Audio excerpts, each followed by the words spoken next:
అందరికీ నమస్కారం. తాడిపత్రి నియోజకవర్గ ప్రజలకు నిన్నటి దినాన 2024 డిసెంబర్ 31 తాడిపత్రిలో ఎక్కడా లేని విధంగా వినూత్నంగా జేసీ ప్రభాకర్ రెడ్డి గారు చేపట్టిన 31st నైట్ మిడ్ నైట్ లో ఒక ప్రోగ్రామ్ ఏదైతే ఉందో ఈ రోజు స్టేట్ వైడ్ వైరల్ అయ్యింది, పాజిటివ్ వైరల్ అయిందని మేము తాడిపత్రి ఆడబిడ్డలుగా చాలా సంతోషిస్తున్నాము.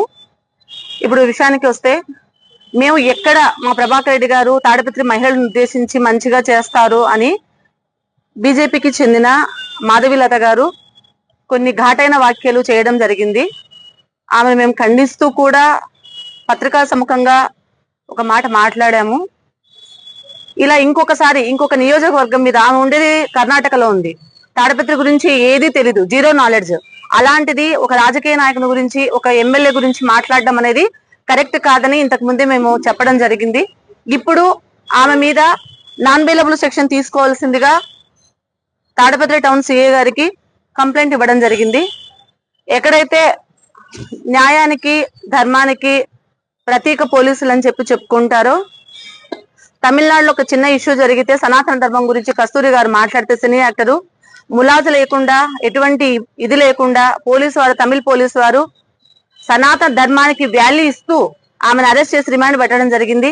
అలాగనే మేము కూడా ఇప్పుడు నటి మాధవిపై ఖచ్చితంగా చర్యలు తీసుకోవాలి. తనకు కూడా ఇంకొకసారి ఒకరి విషయాలలో జోక్యం చేసుకోకుండా, ముఖ్యంగా తను కూడా సాటి మహిళ కాబట్టి ఆడవాళ్ళ గురించి కిడ్నాప్లని, రేజింగ్లని, గాంజాయి అని చెప్పి తాడిపత్రిని ఒక తక్కువ చేసి చూపించడం కరెక్ట్ కాదు. ఆమె ఇన్స్టాలో చాలా ఫాలోవర్స్ ఉంటారు. మంచిగా తీసుకునే దానికన్నా చెడుగా తీసుకోవడం ఎక్కువ ఉంటుంది. కాబట్టి మేము ఆమెను ఖండిస్తూ, ఆమె మాటలను ఖండిస్తూ, వ్యాఖ్యలను ఖండిస్తూ స్టేషన్ లో కంప్లైంట్ ఇవ్వడం జరిగింది. దయచేసి పోలీసు వారికి తెలియజేయడం ఏమనగా, సార్ ఖచ్చితంగా కేసు రిజిస్టర్ చేసి ఆమెను రిమాండ్ చేయవలసిందిగా సార్ మా తరపున, తాడిపత్రి మహిళల తరపున మేము, మా కౌన్సిలర్ అందరము సీఏ గారిని కలిసి కంప్లైంట్ ఇవ్వడం జరిగింది. సార్ షూర్ గా కేసు అయితే రిజిస్టర్ చేయండి. మా తాడిపత్రి మర్యాదను కాపాడాల్సిందిగా పోలీసు వారిని సవినయంగా కోరుకుంటున్నాం. మీ కమలమ్మ. Thank you.